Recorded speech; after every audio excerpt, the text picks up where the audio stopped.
시청자 여러분 안녕하십니까? 뉴스 플러스 시작합니다. 코스피가 다시금 3,170선까지 주저앉았습니다. 지난 한 달간 거의 제자리에 머물러 있는 수준인데요. 정책 기대감 등의 지수가 가파르게 올라왔지만 세제 개편안 발표와 함께 힘을 잃은 우리 증시는 기업들의 실적 부진과 정책 불확실성까지 더해지며 난항을 겪고 있습니다. 증권부 정원우 기자와 자세한 이야기 나눠보도록 하겠습니다. 정 기자, 코스피가 3,200선 위에 잘 안착했나 싶었는데 세제 개편안 실망감이 번진 이후 계속해서 고전하는 분위기입니다. 사실 저희도 언제 최고치가 오느냐를 지금 기다리고 있는데 계속해서 이제 박스권에 머물고 있고요. 코스피가 최근 흐름을 좀 보면 3,000선을 돌파했던 것은 지난 6월 20일이었습니다. 그러니까 한 두 달 전쯤에 3,000선을 돌파를 했었고 이후에 단숨에 이제 3,100선 그리고 조금 조정을 받나 했지만 7월 14일 종가로 3,200선을 돌파를 했습니다. 이후 3,200선 아래로 갔다가 다시 올라왔다가 계속해서 등락을 거듭을 하고 있는데요. 하단은 좀 단단하다고도 봐야겠는데 상단도 제약돼 있는 거의 뭐 한 달 동안 코스피가 박스피 흐름이 이어지고 있다라고 봐야겠습니다. 네, 반대로 최근 일본 증시는 사상 최고치를 경신을 하고 있고요. 미국 증시 상황도 나쁘지 않습니다. 올해 주요국 증시 상승률 1위를 달리던 코스피 지수였는데 상대적으로 굉장히 크게 매력도가 떨어진 분위기입니다. 네, 오늘 뭐 일본 증시가 또 뭐 연일 사상 최고치를 기록하고 있다는 소식이 전해지고 있고 오늘도 또 최고치를 찍었습니다. 니케이는 8월 들어서 이제 6%대 상승률을 기록을 하고 있는데요. 뉴욕 증시 역시 최근 경기둔화 우려가 지금 커지고는 있지만 S&P 500을 보면은 그래도 상승률 자체는 둔화하고 있지만 월간 수익률이 플러스는 유지하고 있습니다. 반면에 이제 코스피 같은 경우는 월간 수익률을 보면은 6월에 13.86%로 주요국 증시 가운데 이제 독보적인 흐름을 보였고요.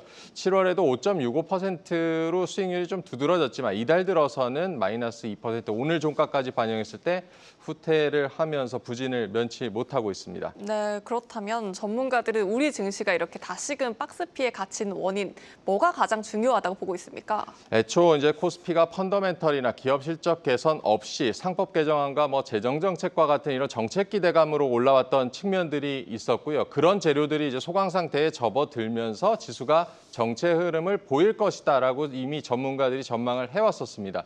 세제 개편안 역시 지금 정치권에서 오락가락하면서 증시 상단을 제약하고 있다는 분석이 꾸준히 나옵니다. 결국 정책 불확실성이 큰 상황에서 이런 지수가 횡보를 보이고 있다라고 봐야겠습니다. 네, 사실 이렇게 불확실성이 크고 지수가 지지부진하다 보니까 시장의 활기 자체가 굉장히 크게 줄어든 모습입니다. 거래 대금도 최근 많이 줄었죠? 네, 최근에 많이 지적하는 부분이 코스피 거래 대금이 줄고 있다라는 부분인데요. 지난 6월에는 일평균 15조 원을 넘던 거래 대금이 7월 들어서는 12조 원대로 떨어졌고요. 8월에는 10조 원대에 머물고 있습니다. 코스피가 3,100을 돌파하던 6월 24일, 25일 이때는 하루에 20조 원 가까이 거래 대금이 늘기도 했었는데 수급이 최근에는 그만큼 시들어졌습니다. 외국인들의 수급 역시 주춤한 양상인데요. 7월에는 6조 원 넘게 샀던 외국인들이 이달 들어서는 오락가락하는 양상입니다. 8월 들어서 지난주까지 이제 5,415억 원 정도 순매수를 했었는데 오늘 5,400억 정도를 또 팔았기 때문에 거의 이달 들어서는 산 것이 없다라고 봐야겠습니다. 그렇다면 어떻게 해야 우리 증시가 다시금 상승 동력을 찾을 수 있을까요? 네, 주식시장 고위 관계자 얘기를 좀 들어봤는데요. 상법 개정이나 세제 개편 같은 이슈들도 있지만 아무리 제도 개선을 한다고 해도 결국 기업 실적이 좋아져야 코스피가 다시 힘을 낼 수 있다라고 분석을 했습니다. 결국 펀더멘털이나 기업 실적과 같은 이런 본질이 중요하다는 것인데요. 코스피 상장사들 2분기 실적 거의 발표가 됐고 이제 집계가 나오겠는데 대체로 부진한 것으로 집계가 되고 있고요. 올해 우리나라 성장률 역시 0.8%, 1% 안팎에 머물 것이라는 전망이 결국에 코스피의 추가 상승을 제약하고 있다고 봐야겠습니다.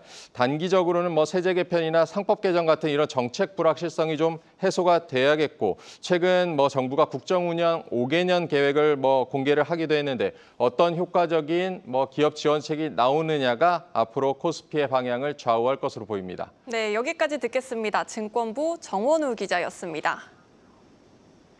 코스피의 상승세가 세제 개편안 발표와 함께 꺾인 만큼 시장은 여당과 정부의 재검토 결과에 촉각을 곤두세우고 있습니다. 앞서 여당은 정부의 대주주 요건 50억 원 현행 유지 의견을 전달했지만 배당 소득 분리 과세와 관련해선 뚜렷한 입장을 내놓지 않고 있습니다. 국회에 나가 있는 취재 기자 연결해 알아보겠습니다. 양현주 기자. 지난 14일에 대주주 양도세 기준을 50억 원에서 10억 원으로 낮추는 변경안의 입법 예고 기간이 끝났습니다. 10억 원으로 확정되는 겁니까? 어떻게 되는 겁니까? 네, 주식 양도세 대상인 대주주 기준 변경은 소득세법 시행령 개정 사안으로 국회 의결을 거치지 않습니다. 입법 예고 기간은 지난 14일 종료됐고 향후 차관회의, 국무회의 의결을 거쳐 공포되면 시행이 확정됩니다. 즉 국무회의 의결 전까지는 이 대통령의 의지로 조정이 가능한 사안이라는 겁니다. 정부안이 발표된 직후 여당이 대주주 요건 50억 원 현행 유지 의견을 전달한 데다 투자자들의 반발도 거센 상황이죠. 이재명 대통령의 지지율 역시 51.1%로 취임 후 최저치를 기록하면서 이 상대적으로 완화된 안이 올라갈 가능성도 배제할 순 없습니다. 대주주 요건의 경우 당 지도부가 직접 나서서 현행 유지에 대한 의견을 냈었으나 투자자들의 또 하나의 불만인 배당 소득 분리 과세에 대해선 아직 이렇다 할 입장을 내지 않고 있습니다. 뚜렷한 이유가 있는 겁니까? 네, 배당 소득 분리 과세의 경우 대주주 요건처럼 이 지도부가 공개적으로 입장을 내기보단 내부 의견 조율에 무게를 두는 모습입니다. 이는 대주주 요건과 달리 입법 절차에 차이가 있기 때문인데요. 양도세 대주주 요건은 시행령 개정 사안이지만 배당소득 분리과세는 세법 개정이 필요한 사안입니다. 앞서 설명한 것처럼 시행령은 정부가 입법 예고와 국무회의 의결을 거쳐 공포하면 시행할 수 있지만 세법 개정안은 반드시 국회 의결을 통과해야 합니다. 현재 소관상임위인 기획재정위원회에 관련 법안들이 다수 발의돼 있으며 이 병합 심사 가능성도 있는 만큼 의견을 반영할 수 있는 여지가 있는 겁니다. 정부의 세제 개편안은 9월에 국회에 제출되며 11월 기재위 조세 소위서 논의가 이루어질 전망입니다. 네, 그렇다면 어떻게 전개될까요? 투자자들의 의견이 받아들여질 가능성 있을까요? 이 민주당 내에서는 대주주 요건 완화나 배당소득 분리과세를 부자 감세라고 보는 시각도 상당해 섣불리 예단하기는 어렵습니다. 다만 민주당 안에서 과세 문제들을 신중하게 검토하고 있는 것은 사실입니다. 오늘 배당소득 분리과세 최고세율을 25%로 적용하자는 등 이 투자자 친화적 목소리를 내온 이소영 의원이 상임위를 보건복지위에서 기획재정위원회로 옮긴다고 밝혔는데요. 기획재정위원회는 논란이 되는 배당소득 분리과세, 상속세 등 세법 개정안을 소관하는 상임위입니다. 이 의원이 기재위로 자리를 옮기며 상임위 내 설득력을 높일 기회를 확보한 것으로 해석됩니다. 오는 11월 기재위 소위에서 법안 논의가 이어질 전망인 만큼 이 여당 지도부도 내부 의견 조율에 집중할 것으로 보입니다. 지금까지 국회에서 한국경제TV 양현주입니다. 대체거래소인 넥스트레이드가 오는 20일부터 일부 종목의 거래를 일시 중단한다고 밝혔습니다. 대체거래소의 최근 6개월간 하루 평균 거래량이 시장 전체 거래량의 15%를 초과할 수 없다는 규정에 따른 조치입니다. 자세한 내용 현장에 나가 있는 취재기자 연결하겠습니다. 김원규 기자, 당장 어떤 종목들이 거래가 중지되는 겁니까?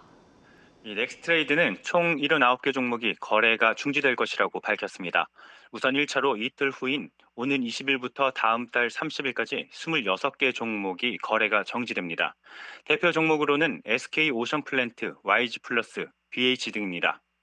2차는 다음 달 1일부터 30일까지 총 53개 종목이 거래가 한시적으로 이루어지지 않습니다.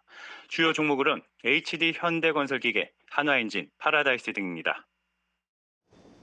네, 정규 시장뿐 아니라 프리와 애프터마켓 거래까지 중지가 되는 건가요? 그렇다면 투자자들 앞으로 어떻게 해야 하는 건지 난감할 것 같고요.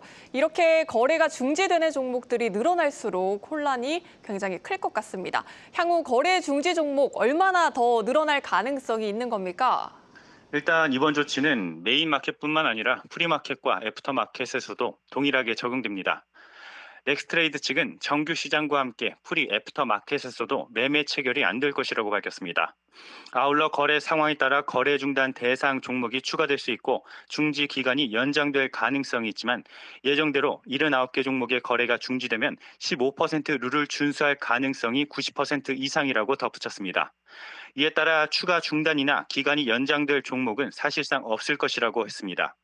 당초 당국이 넥스트레이드의 거래 중단 조치에 앞서 15%룰 적용을 유예할 것이라는 얘기가 있었지만 현재까지 금융당국은 별다른 공식 입장을 내놓지 않고 있는 상황입니다.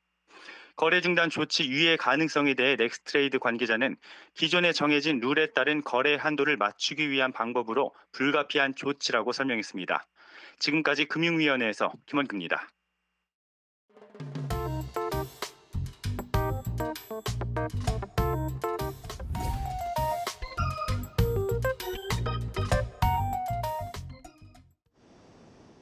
국내 투자자들의 홍콩 증시 투자가 늘어나고 있습니다.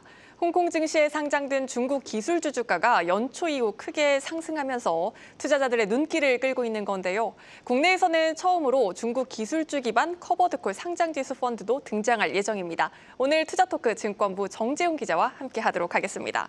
정 기자, 앞서 본 것처럼 코스피가 다시 박스권에 갇힌 것에 비해서 주요국 증시들 굉장히 상승세거든요. 중국 증시도 니케이만큼 올랐더라고요. 그렇습니다. 이제 연초일을 보면은 정원우 기자 잘 설명을 했지만 코스피 상승률이 33%에 달해서 주요국 지수 가운데 1등인 것은 맞습니다. 하지만 최근 한 달 시점을 좀 좁혀 보면은 최하위권이라고 볼 수 있는데 일본 니케이와 중국 선전 종합 지수가 9%대, 오늘까지 반영하면 중국 선전 지수는 한 8%대 상승률을 보인 것 비교하면은 코스피는 또다시 박스권에 갇혀 있는 형국이 됐습니다.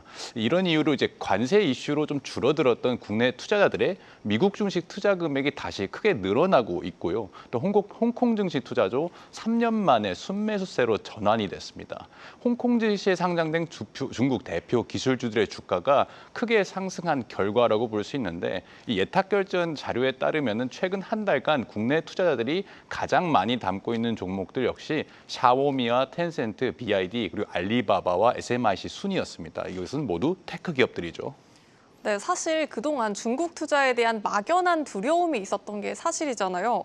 투자자들의 마음이 갑자기 왜 이렇게 달라진 걸까요? 그렇습니다. 중국 경제 성장률이 좀 둔화를 했고 정책 불확실성도 다른 선진국 대비해서는 좀 심하다는 비판들이 있었잖아요. 또 최근에는 홍콩 H주스, ELS 사태까지 좀 겹치면서 이런 불안감이 좀 컸던 것도 사실인데 이제 올 초에 이제 딥시크 쇼크에 전기차 수출 판매 확대까지 나서면서 분위기가 달라졌습니다. 이 미국 증시 조정 불안감도 커지면서 국내에서도 다시 중국 기술주들을 주목하기 시작을 했고요. 실제 국내 투자자들이 집중 투자하고 있는 기술주들의 주가는 지난 1년간 크게 상승한 상태입니다. 또 스마트카 시장 진출을 확대하고 있는 샤오미가 1년 동안 한 200% 이상 올랐고 텐센트와 BID도 50% 이상의 상승률을 보이고 있습니다. 이 관세 이슈로 큰 폭의 조정이 있던 올해 4월을 기점으로 중국 테크 기업이 투자하는 국내 운용사들의 상품도 계속 등장하고 있습니다. 운용사들이 관심을 갖고 있다는 것은 향후에 상승할 전망이 좀 나온다는 것이겠죠. 또 지난달 또 한 가지 요인이 있는데 지난달에 중국 본토에서 유출된 자본 규모가 583억 달러를 기록해서 사상 최대치를 기록했습니다. 우리 돈으로는 한 80조 원이 넘는 금액인데 이 홍콩 시장을 겨냥한 중국 본토의 투자 자금들이 공격적으로 홍콩 증시에 유입이 되면서 이런 모양새를 좀 띠고 있습니다. 이 중국 테크 혁신 기대의 유동성까지 겹치면서 이 중국의 대표 기술주들, 홍콩 증시에 상장된 대표 기술주들의 밸류에이션 자체가 높게 형성되는 데 기여한 것으로 분석됩니다. 네, 사실 최근 발표된 중국의 경제 지표가 예상치를 밑돌았었습니다. 그런데 오히려 중국 정부의 공격적인 부양책을 오히려 기대를 거는 시각들이 굉장히 큰 것 같아요. 그렇습니다. 이제 지난해 말부터 이구한신이라고 해서 중국 정부 자체가 중국 내수 경기 활성화에 대한 정책을 많이 공격적으로 드라이브를 걸고 있는데 최근에 중국 국가통계국 발표에 따르면 이 산업 생산과 소매 판매 그리고 고정자산 투자 등 경제 지표들이 시장 예상치를 좀 밑돌았습니다. 7월에 지난달이죠. 산업 생산은 지난해 같은 기간보다 5.7% 증가한 데 그쳐서 8개월 만에 가장 낮았고 소매 판매 역시 3.7% 늘어나는 데 그쳤습니다. 이 7월이 전통적으로 제조업 비수기라고 하지만 중국 경제 성장률이 상반기에 한 5.3%를 보였는데 이 정도 지표라면 하반기에는 이것보다 낮아질 확대될 수 있다는 그런 전망이 나오거든요. 올해 전체 중국 경제 성장률 자체가 예상치가 5% 정도라고 볼 수가 있습니다. 이 경기 둔화에 따라서 당연히 기술주에 지금 높게 좀 주가가 올랐기 때문에 주가 조정을 경계하는 목소리도 나오고 있는데, 반면에 중국 정부가 이것을 경계하기 때문에 더 적극적으로 경기 부양책을 내놓을 것이라는 전망도 나오고 있습니다. 더 공격적으로 주가를 부양하겠다는 그런 의지를 보여주겠다는 거죠. 이 전문가들은 현재 중국 기술주 주가를 자극하는 요인이 지표가 아니라 어떤 중국 정부의 기술 굴기에 대한 모멘텀이라고 봅니다. 따라서 이 영향을 받는 주요 테크 기업들의 주가 상승세가 꺾이지는 않을 것이라는 시각도 다소 우세하게 나오고 있습니다. 이런 논리로 국내에서도 다음 달 초에 KB자산운용이 처음으로 중국 테크 지수에 기반한 커버드콜 ETF를 내놓는데요. 미국 테크 기업에 기반한 커버드콜 상품은 굉장히 많았지만 중국 테크 지수에 기반한 것은 처음이라고 좀 볼 수 있는데, 이 하반기 중국의 기술 굴기에 방점을 둔 15차 5개년 계획, 그러니까 2026년부터 2030년까지의 경제개발 계획을 내놓는 초안이 좀 나옵니다. 10월 달 정도에 나올 텐데, 이 딥시크 탄력에 중국이 기술 굴기를 제대로 탄력을 받은 만큼 여기에 대해서도 좀 앞으로 중국 증시에 대한 하반기 전망을 볼 때 주요 지표가 될 것으로 보입니다. 네, 중국 증시까지 살펴봐야겠습니다. 증권부 정재훈 기자였습니다.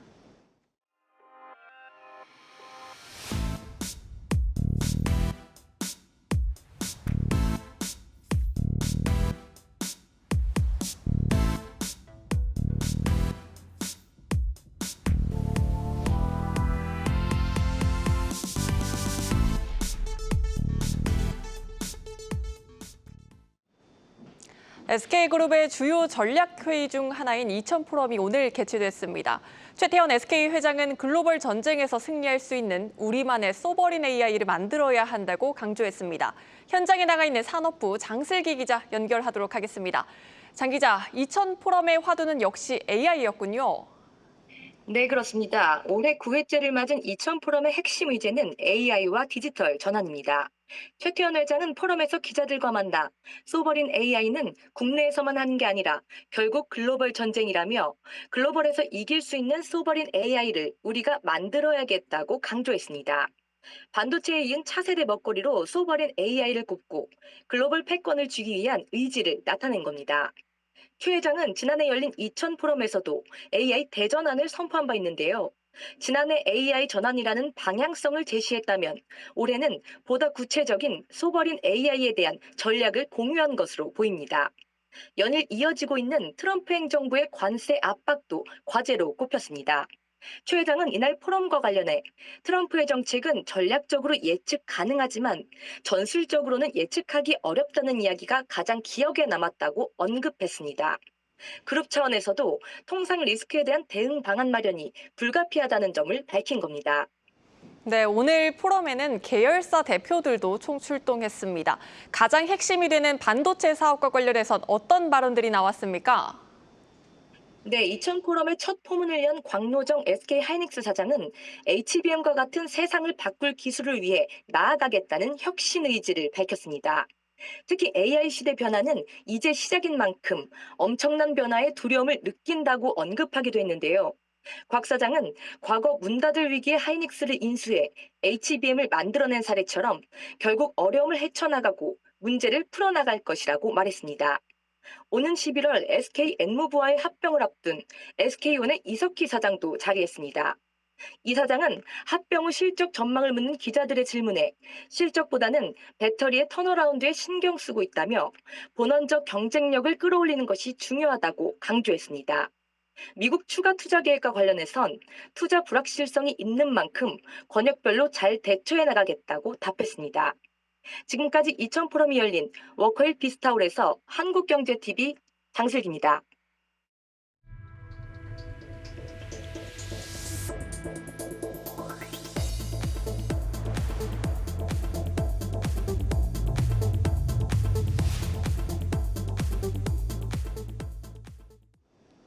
삼성전자 스마트폰 사업부가 올해 상반기 7조 원이 넘는 영업이익을 기록했습니다. 하지만 모바일 AP를 공급한 퀄컴에 상반기에만 8조 원에 육박하는 비용을 지불한 것으로 나타났습니다. 삼성전자의 자체 AP 엑시노스 탑재가 옵션이 아닌 필수가 됐다는 분석입니다. 자세한 내용 산업부 홍원표 기자와 알아보도록 하겠습니다. 홍 기자, 퀄컴의 상반기에만 매입 비용을 8조 원이나 지불을 했습니다. 이게 크게 늘어난 수치죠? 네, 그렇습니다. 삼성전자가 퀄컴에 지급하는 모바일 AP 매입 비용이 사상 최고치를 훌쩍 뛰어넘었습니다. 올해 상반기에만 퀄컴에 준 매입비가 7조 7,900억 원으로 지난해 상반기 6조 275억 원 대비 29%나 증가했습니다. 모바일 AP는 이 스마트폰의 두뇌 역할을 하는 중요한 부품인데 삼성은 주로 퀄컴에 의존을 해왔습니다. 이 때문에 삼성의 칩 매입비는 지난 2023년에는 11조 7천억 원, 또 지난해에는 10조 9천억 원으로 해마다 10조 원 안팎의 비용이 나갔는데 올해는 15조 원을 육박할 것으로 보입니다. 갤럭시에 고도화된 AI 기능이 추가되면서 이 모바일 AP 단가가 지난해보다 증가했고 또 전량 퀄컴 칩을 탑재한 이 갤럭시 S25 시리즈의 판매량도 크게 늘었기 때문입니다. 상반기에 삼성 모바일 사업부는 매출 66조 원, 영업이익 7조 4천억 원을 기록을 했는데 퀄컴에 준 돈이 7조 7,900억 원인 걸 감안을 하면 남은 돈보다 준 돈이 더 큰 셈입니다. 네, 절반 이상이 퀄컴에게 간 건데 삼성도 사실 이 비용을 줄이기 위해서 자체 AP인 엑시노스 개발에 굉장히 힘을 쏟고 있잖아요. 그런데도 엑시노스의 성능이 퀄컴이나 대만 미디어텍에 비교해서 크게 뒤처지는 상황인 겁니까? 네, 그렇습니다. 일단 스마트폰에 AI 기능이 탑재가 되면서 이를 원활하게 가동하기 위한 AP의 성능도 굉장히 중요해졌습니다. 이 AI 기능 고도화로 칩 성능이 좋아지는 만큼 삼성이 퀄컴에 지불해야 하는 비용도 덩달아 뛰고 있는데 삼성은 이 의존도를 줄이기 위해서 자체 AP인 엑시노스의 성능을 꾸준히 개선을 하고 있지만 퀄컴이나 대만의 미디어텍 칩에 비하면 한 세대가량 뒤처진다는 평가입니다. 타사 AP와 동등한 수준이 아니기 때문에 삼성은 이 엑시노스를 갤럭시 플래그십 모델에는 제대로 탑재를 하지 못하고 있습니다. 지난해 개발한 엑시노스 2400은 S24 국내 모델에만 넣었고 올해 나온 엑시노스 2500은 성능보다는 디자인에 강점이 있는 Z 플립 7에만 넣었습니다. 스마트폰 원재료값 상승과 또 앞으로 닥칠 관세 여파까지 고려를 하면 가격 경쟁력 유지를 위해서는 자체 AP 탑재가 반드시 필요한 상황인데 지난 7월 출시한 Z 플립 7은 엑시노스를 넣어서 가격 동결이 가능했지만 퀄컴 칩을 넣은 플립 폴드 7은 가격이 15만 원 올랐습니다. 그만큼 이 칩 매입 비용 부담을 고스란히 이제 가격 상승으로 반영을 한 건데 삼성의 스마트폰 사업 영업이익률이 약 9.5% 수준인데 자체 AP를 탑재하는 애플의 아이폰은 45% 이익률을 달하는 걸 보면 삼성에겐 굉장히 뼈아픈 지점입니다. 네, 결국 삼성이 이익률을 끌어올리기 위해선 판매량이 많은 갤럭시 S 시리즈의 엑시노스를 탑재하는 것이 가장 중요한 포인트인 것 같습니다. 내년 초 출시 예정인 갤럭시 S26에 엑시노스 2600 탑재할 가능성이 있을까요? 네, 일단 결론부터 말씀을 드리면 일부 모델에만 가능할 것 같습니다. 엑시노스 2500 같은 경우는 Z 플립 7에 넣었지만 이 폴더블 시리즈는 S 시리즈 판매량의 6분의 1 수준입니다. 그것도 이제 플립으로 한정을 하면 10분의 1 정도 되는데 비용 절감을 위해서는 결국 판매량이 가장 많은 갤럭시 S 시리즈에 탑재를 해야 됩니다. 삼성은 내년 초 출시 예정인 갤럭시 S26에 엑시노스 2600을 최대한 넣겠다는 목표를 갖고 있는데 지난달 삼성 파운드리가 테슬라의 AI 칩을 2나노 공정으로 신규 수주를 했습니다. 삼성의 2나노 수율이 상당 부분 개선됐다는 평가가 나오고 있는데 엑시노스 2600도 2나노 공정으로 개발을 하고 있기 때문에 성능이 많이 개선이 됐고 또 발열을 잡는 기술 등을 도입을 해서 최적화의 안간힘을 쓰고 있습니다. 다만 퀄컴에 비해서는 여전히 엑시노스에 대한 소비자들의 의구심이 있기 때문에 S26 시리즈의 전량 탑재는 좀 어렵고 기본 모델이나 우리나라 등 일부 국가에만 제한된 탑재가 유력한 상황입니다. 일단 엑시노스를 S 시리즈의 전량을 탑재하게 되면 오히려 판매량이 줄어들 수도 있기 때문에 일단 일부 모델에만 탑재하는 것을 고려를 하고 있고 한편 삼성은 다음 달 출시 예정인 갤럭시 S25의 보급형 모델에는 엑시노스 2400을 넣을 것으로 알려졌습니다. 네, 여기까지 듣겠습니다. 산업부 홍원표 기자였습니다.